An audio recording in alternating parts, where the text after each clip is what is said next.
The finite game for Vanderbilt last year was we won the finite game. We won the last game. And I guess everyone else lost the finite game because they lost their last game. The infinite game, well, if you're using life as an example, there is no scoreboard. There is no score at the end of life. You don't win life. In life is infinite. You just keep progressing and moving as an individual and hope to live the best life you possibly can, but there's no scoreboard.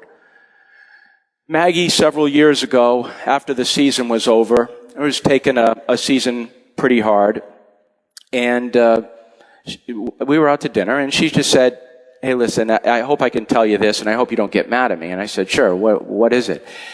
And she said, "You know what, if you're going to measure success by winning this last game every year," she goes, "we're going to live a very frustrating life, and you're going to die a very frustrating man.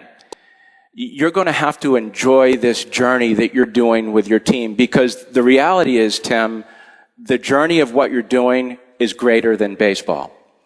And essentially that's what she was talking about. She was talking about the infinite game. Now, the chances of me being up here next year at this time slot are very, very minimal. Now, I'll do it. I'll sign up for it. But the chances are right here. And our team knows that too. If we're just chasing the last opportunity to win the last game, then we are chasing the wrong things. Our compass is not pointed in the right direction. Now, measurements, scoreboard, analytics, those are finite. And you need those inside of the infinite game, so to speak. Because we're competitors. We like to be driven by something. We want to play something. But the reality is, if we're playing the infinite game inside of our program, we're just trying to get better. We're just trying to get better as individuals. And with our kids, that's what I speak to the most.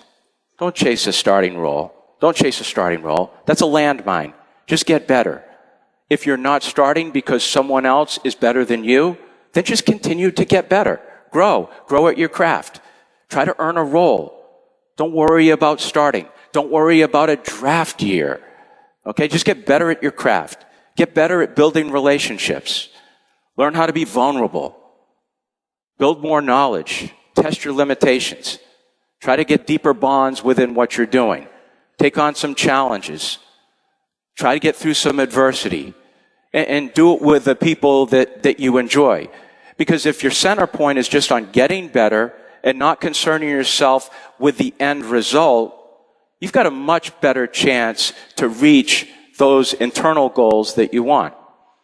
And from an infinite standpoint, it's a much, I'm still working on that. I can't tell you I've conquered any of that stuff, but it's just a healthier way. It's more of a perspective. It's more of an approach. It's more about putting something in context in terms of what we're doing inside the game of baseball.